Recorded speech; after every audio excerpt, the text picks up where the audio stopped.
We can convert angles from radians to degree measure and degree measure to radian measure fairly simply. It's all conversion factors. So when we're converting radians to degrees, we multiply by 180 degrees over pi radians. And when we're going from degrees to radians, we're going to multiply by pi radians over 180 degrees. And the reason we do that is because I like having a reason why, because pi radians is equal to 180 degrees. So when we're doing 0 degrees, 180 degrees, 0 radians to pi radians, right? So those are equivalent. That does not mean divided by. It means two different values. Maybe I should take out that. I don't want you to think that that means divided by. It doesn't mean divided by. So 180 degrees is the same thing as pi radians. So let's give it a try. We want to convert 135 degrees to radians. That is a loud vehicle that is still somewhat loud.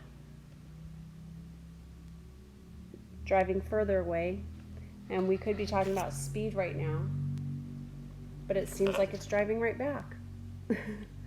Convert 135 degrees to radians. Okay, 135 degrees to radians. So look right here, when we're going from degrees to radians, we're going to multiply by pi over 180 degrees. And I'll show you how I remember. So I take 135 degrees. I need to multiply by a fraction.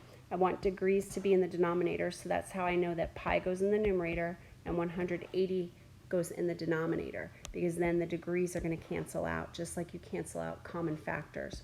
Now you can multiply straight across and reduce after you multiply, or you can say, you know what, 5 goes into both of these values. 5 goes into 135 27 times, and 5 goes into 180, that would be 36 times, and then 9 goes into 27 3 times, and 9 goes into 36 4 times. So that reduces to be 3 pi over 4. 3 pi over 4. So 135 degrees is the same thing as 3 pi over 4. And I'm just going to draw a little picture for you, because if you have these memorized as was suggested, this is where 135 degrees is, and that's actually where on your circle, right? On your circle, that's also where 3 pi over 4 is. So 135 degrees is indeed 3 pi over 4. It's a fact, Jack. Okay, convert 540 degrees to radians.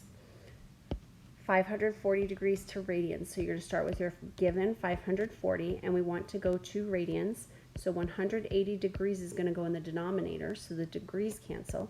And you're replacing that with pi radians, because pi radians over 180 degrees, that's anything over itself, that's equal to 1.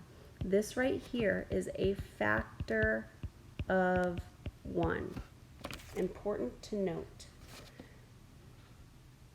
Now, 180, the zeros cancel out, and then 18 actually goes into itself once, and it goes into 54 3 times. So multiplying across, we have 3 pi. So 540 degrees is the same thing as 3 pi radians. Notice how I'm not writing the word radians, because radians don't have to be labeled. There's no measure of unit that is associated with radians, which makes it a really, really beautiful thing to work with in trigonometry. And that's why we use radians, because we don't have to worry about a label, a unit. Eventually we'll get there, I'll show you. Convert negative pi over 2 radians to degrees. So negative pi over 2. This is not, it doesn't have a degree mark, so that's how I know that I'm talking about radians. If there's no degree mark, we're talking about radians. That's why writing the degree mark is crucial, because you are saying that you have degrees and not radians. So we're going to start with negative pi over 2 radians, negative pi over 2 radians, and I'm going to multiply by, radians are going to go in the denominator this time, and 180 degrees goes in the numerator. Pi cancels with pi, 2 goes into 180 90 times, and I have negative 90 degrees. Negative 90 degrees. Okay, let's convert 2 radians to degrees. 2 radians to degrees. So 2 times, if I want degrees, that means 180 degrees is in the numerator and pi radians is in the denominator.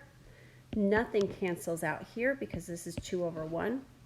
2 times 180 is 360 over pi degrees. Notice how I have degrees with a pi in it. That's because pi is just a number. 360 divided by 3.14 is some decimal value that can be a degree measure.